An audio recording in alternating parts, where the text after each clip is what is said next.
అయ్య బాబోయ్! దోసకాయ కర్రీ, వంకాయ కర్రీ ఎప్పుడైనా ఇలా కలిపి వండారా? అబ్బెబ్బెబ్బే!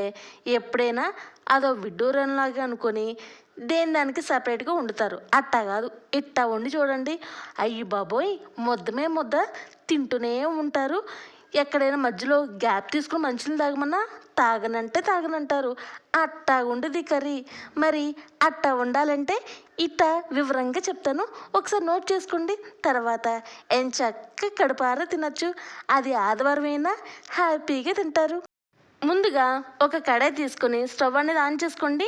ఇక కొద్దిగా ఆయిల్ అనేది వేసుకొని ఎంత వేస్తున్నారంటే ఖచ్చితంగా 4 టేబుల్ స్పూన్ వేయండి. ఇగురు కూరలకి కూసంత నూనె ఎక్కువ పట్టిద్ది. అందువల్ల ఇప్పుడు హాఫ్ టేబుల్ స్పూన్ ఆవాలు, 1 టేబుల్ స్పూన్ జీలకర్ర, ఒక 5 వెల్లుల్లిపాయ రబ్బలు, కొద్దిగా కరివేపాకు ఇట్టా 1 నిమిషం వరకు దోరగా వేయించుకోండి.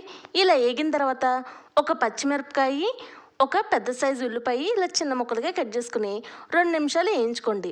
ఉల్లిపాయలు వేగిన తర్వాతే మీరు 2 పెద్ద సైజు టమాటాలు చిన్న ముక్కలుగా కట్ చేయండి. అయ్య బాబోయ్! టమాటాలు వేసాను, మీకు వీడియో కట్ అయింది. అందుకే నేను నోటితో చెప్తున్నాను కదా. ఉల్లిపాయలు వేగిన తర్వాత టమాటాలు 2 కట్ చేసుకుని వేసుకోండి. ఇప్పుడు మీరు ఇలా వంకాయల్ని నేను ఒక అర కేజీ తీసుకున్నాను. శుభ్రంగా ఇలా వాష్ చేసుకుని ఇలా ఈ మాదిరిగా కట్ చేసుకున్నాను.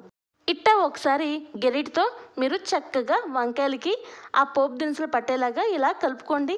ఇక నేను ఒక కాయ దోసకాయ తీసుకున్నాను. శుభ్రంగా గింజలతోనే వేసుకున్నాను. గింజల వల్లే పులిపైన చేదైనా. గింజలు ఒకవేళ చేదుకుంటే గింజల వరకు తీసేసి ఉట్టి దోసకాయ మొక్కలో వేయండి. ఎందుకంటే గింజల్లోనే టేస్ట్ ఉండిద్ది. మరి చేదుకున్నప్పుడు వేయలేం కదా, అందువల్ల చూసుకుని వేసుకోండి. సరేనా? ఇలా దోసకాయ కూడా మెత్తగా అయిపోయిన తర్వాత ఇక వంకాయలు దోసకాయలు మెత్తగా అయినాయి కదా. అయ్య బాబాయ్! ఎట్టా పడితే అట్లా తిప్పేస్తారా? తిప్పకండి అట్టాగా. ఎందుకంటే మీకు ఆల్రెడీ మెత్తగా అయిపోయినాయి కదా.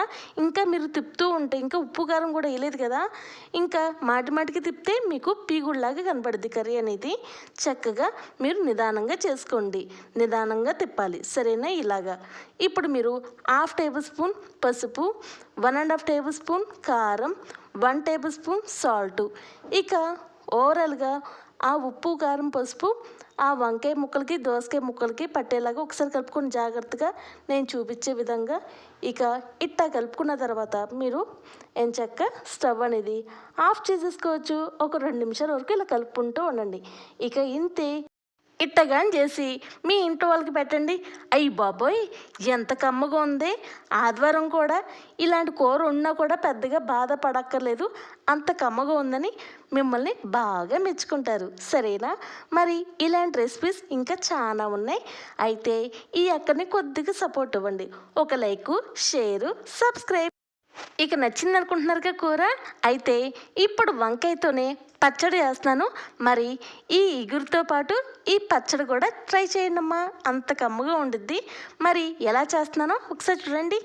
ఇలాగా ఒక కడాయి తీసుకుని కొద్దిగా ఆయిల్ వేసుకుని ఒక 14 పచ్చిమిరపకాయలు ఇలా కొద్దిగా ఒక 1/4 కిలో ఇలా వంకాయలని శుభ్రంగా వాష్ చేసుకుని ఈ మాదిరిగా కట్ చేసుకోండి.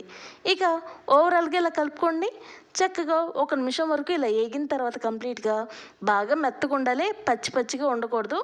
ఇలా వేగిన తర్వాత మీరు ఒక 10 వెల్లుల్లిపాయ రబ్బలు, ఒక 2 టేబుల్ స్పూన్ జీలకర్ర, పులుపు తగినంత చింతపండు ఈ మాదిరిగా వేసుకొని ఒక్కసారి ఇలాగా ఒక 2 నిమిషాల వరకు కలుపుకుంటూ ఉండండి అమ్మ.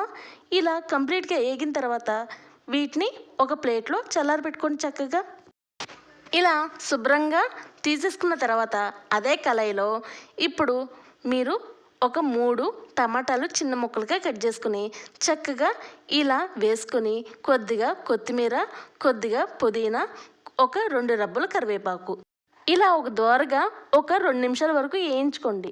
ఇక టమాటాలు, ఈ కొత్తిమీర, పుదీనా, కరివేపాకు కూడా బాగా మెత్తగా తయారవ్వాలి. చక్కగా ఇలా పచ్చివాసన పోయి మంచిగా వేగిన తర్వాత స్టవ్ ఆఫ్ చేసుకుని వీటిని చల్లారి పెట్టుకోండి.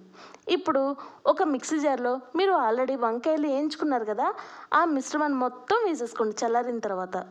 ఇప్పుడు దీంట్లో టేస్ట్ తగ్గట్టు సాల్ట్ వేసుకొని చక్కగా మెత్తగా మిక్సీ ఆడించుకోండి. ఇలా ఈ మాదిరిగా మెత్తగా రావాలి. ఎక్కడ మనకి పలుకుల్లాగా ఉండకూడదు. సరేనా? అలా ఉన్నా పర్వాలేదు, కానీ నేను చెప్పేదంతా పర్ఫెక్ట్గా ఉండాలని కోరుకుంటాను. ఇప్పుడు ఇలా మెత్తగా అయిన తర్వాత ఆల్రెడీ రెండోసారి కూడా మనం వేయించుకున్నాం కదా టమాటాలు, కొత్తిమీర, కరివేపాకు, పుదీనా, ఆ మిశ్రమాన్ని కూడా ఇలా మిక్సీ జార్లో వేసుకుని ఇక ఓవరాల్గా ఇలా కలుపుకొని మెత్తగా మిక్సీ పట్టుకోండి. ఇక చక్కగా ఈ విధంగా రాగానే మీరు చక్కగా దానిపైన ఒక పెద్ద సైజు ఉల్లిపాయ ఈ మాదిరిగా కట్ చేసుకొని ఇలా మొత్తానికి కలిసేలాగా ఇలా కలుపుకోండి. ఇక మీరు హ్యాపీగా తినేవచ్చు. లేదు తాలింపు పెట్టుకుంటా అంటే అది మీ ఇష్టం, కానీ ఇలా తింటే పర్ఫెక్ట్గా ఉండిద్ది. సరేనా? మరి నచ్చింది ఈ 2 రెసిపీస్? నచ్చితే ఒక లైక్, షేరు, సబ్స్క్రైబ్. బాయ్ అమ్మా.